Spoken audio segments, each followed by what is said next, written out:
उसका समर्पण का नहीं बन पाता, क्योंकि ये रूप तो वो डर से है कि वो जो कह रहे हैं वो करना ही होगा, वरना नौकरी से निकाल दिए जाएंगे, वरना फिर कोई और इस बात की रेपकशन हो सकती है।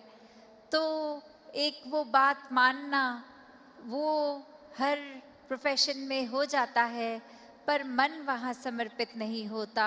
वो किसी भय के कारण या किसी और अन्य कारण से समर्पण होता है।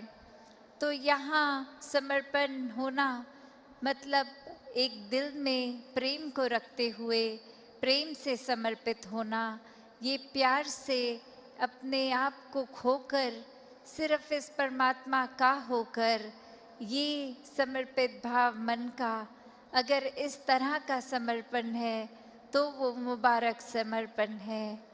तो के लिए हर कोई महान है, अपनी संस्कृति जिस तरह की रख रहे हैं।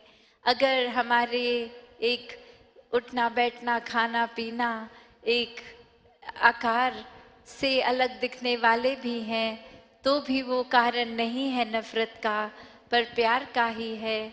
क्योंकि जहाँ ये बात आ गई कि परमात्मा का ही अक्स है सब, एक यही रिफ्लेक्शन है, तो फिर एक स्वयं को सुपीरियर और दूसरे को इन्फीरियर मानने वाले मन तो होगा नहीं।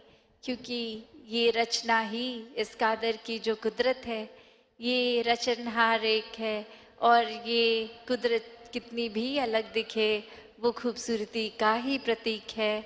और ऐसे ही हम अगर स्वभावों की भी बात करते हैं, चाहे वो घर परिवार या दोस्त मित्र, कोई दुनिया में तो एक भ्रमित करने वाले बहुत ही मिलेंगे। हर किसी ने अपनी मान्यताओं के अपने एक्सपीरियंस और कुछ एक स्वभाव भी कभी कभी अड़चने डालने वाला किसी का, तो उसने अपने मुताबिक अपना फायदा देखते हुए ही एक ऐसा कह देना है कुछ, तो वो एक भ्रमित करने वाले तो हैं, पर वो गलती किसकी आती है जो वो भ्रम में पड़ जाए।